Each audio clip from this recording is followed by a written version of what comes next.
Today, I want to smell like an F-boy. I have 3 fragrances that serve a similar functionality in that regard. Which one should I wear? Oh, I know, if I combine all 3, I will become the ultimate Chad. Guys, don't waste your money. In part 1 of this series, I mentioned the fact that as collectors, we eventually gather fragrances that are very similar in functionality. I'm not saying they are clones, there's not going to be a clones video, but we end up having fragrances that do the same thing, similar styles, and end up gathering dust on the shelves. Now, I appreciate that some collectors might like a certain style and they want to just keep repeating that. Fair enough, but I'm guessing that most of us do want variety in our fragrances, and we don't want any of our products not being used.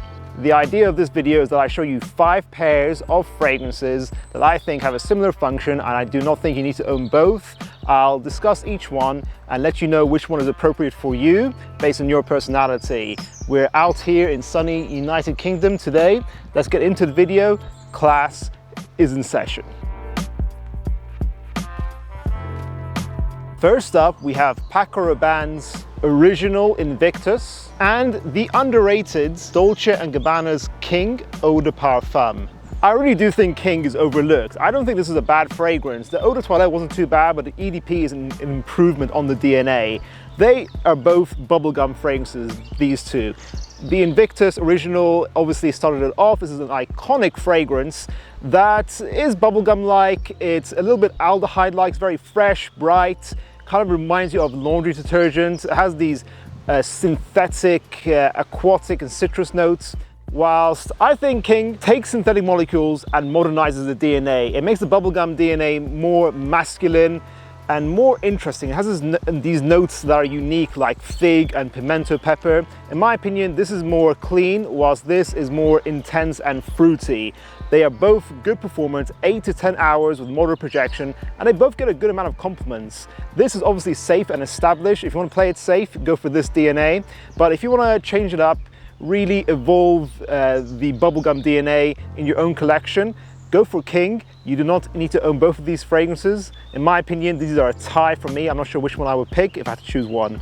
All right, let's go niche. First of all, Prada Lunarosa Sport. Okay, obviously this is not the niche fragrance. Amouage Reflection Man, this is the niche fragrance. Both of these are definitely inspired by the original Jean-Paul Gaultier Le Male.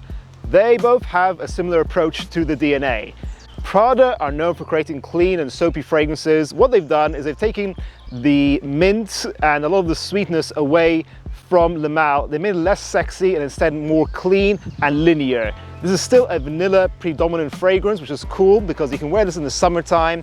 When you think of summer, you don't really think of vanilla fragrances. Making this unique is very useful in that way. Amouage Reflection Man is a rich man's fragrance. They've taken the Le Male DNA, they made it this powdery floral combination of jasmine and neroli. It smells very clean and bright. It's not a sex fragrance like Le Male. This is some rich man's warm weather signature.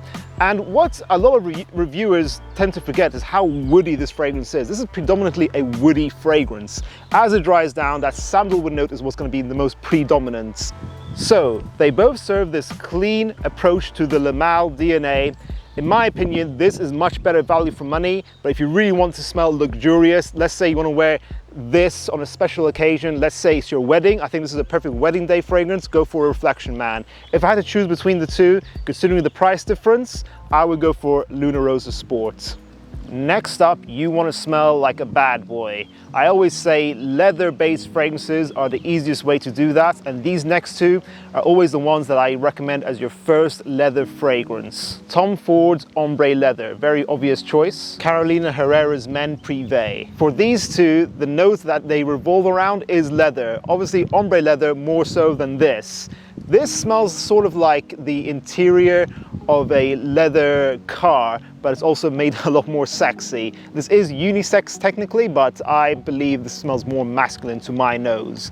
This is purely leather, smoky, and sexy, with also some white florals to balance it out so it doesn't become too harsh. A very nice leather fragrance, but you need to like leather to get this. It doesn't really have anything else that it's offering. You can wear this most of the year round and last 8 hours, so it's good value for money to start off with. However, CH Men Prive is even more affordable and it has more facets to it. So you don't have to pass this one up if you don't like leather, because it has other notes in here like lavender and boozy notes like whiskey, hence why it's shaped like this.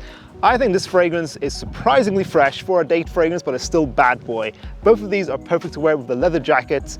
This performs not as good as Ombre leather. This gets about 4 to 6 hours in my experience with a soft projection. So if you want better performance, go for Ombre leather. This is the higher quality fragrance, but obviously you're paying more. But if you want a variety of notes in your bad boy DNA, get Prive. I think if I had to choose one between these two, I would go for CH Men Prive just about, although I find myself reaching for both of these in my collection. Okay, now you want to be seductive. Don't forget this flanker from 1 Million. 1 Million Prive. And Zara have their own excellent release, Rich, Warm, Addictive from the Tobacco collection. Simply put, these are both seductive, close encounter fragrances that revolve around tobacco. They are both sweet tobacco fragrances, not ashy tobacco that puts people off. These are very smooth and easy to wear.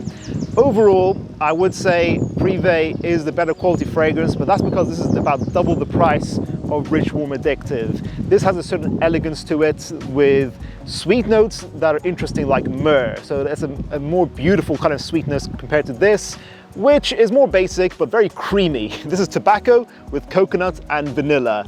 Very easy to like, very inviting, and surprisingly high quality for a £15 fragrance. I would say if I had to choose between these two, I would go for Rich, Warm and Addictive, just because of how excellent value for money that this is. And lastly, you want to smell like a boss, you want to smell professional. In my opinion, a very easy way to do that is to wear a fragrance that is revolving around Vetiver. I have two Vetiver fragrances here, one that's more traditional and old school, and one that's more modern. First up, Guerlain's Vetiver versus Tom Ford's Grey Vetiver. Guerlain's Vetiver is what a traditional Vetiver scent would be. It's very earthy, grassy and smoky. It has this old school style to it that's very rugged, at the same time soapy. It starts off very masculine in the opening and then becomes more smooth, and those soapy facets come out in the dry down. It lasts about 6 to 8 hours with a soft projection, and overall it does smell a little bit outdated, if I'm being honest with you guys. It was made in the year 2000, but it feels like this fragrance is from the 70s if I'm honest. But I will still say that the perfumery here is top-notch. Guerlain did an excellent job with it, and it's very good value for money because you can get it for about £30 online. However, Tom Ford's Grey Vetiver, what they've done here is they've modernized Vetiver fragrances. This is more linear than Guerlain's offering. It has more easy to accept white florals and citrus, and then it has the Vetiver to support it. It still smells masculine and professional, smells like a boss. It's a very soft projecting fragrance. I wish this projected a little bit more, but lasts about 8 hours. An excellent fragrance, very well blended also. So this battle will depend on whether or not you're okay with old school fragrances. If you don't mind them, then this is much better value for money. This is a very high quality fragrance for the price. However, if I had to choose between these two, I would personally go for Tom Ford's Grey Vetiver. It still smells more modern and more sexy in my opinion. And that concludes the video, guys.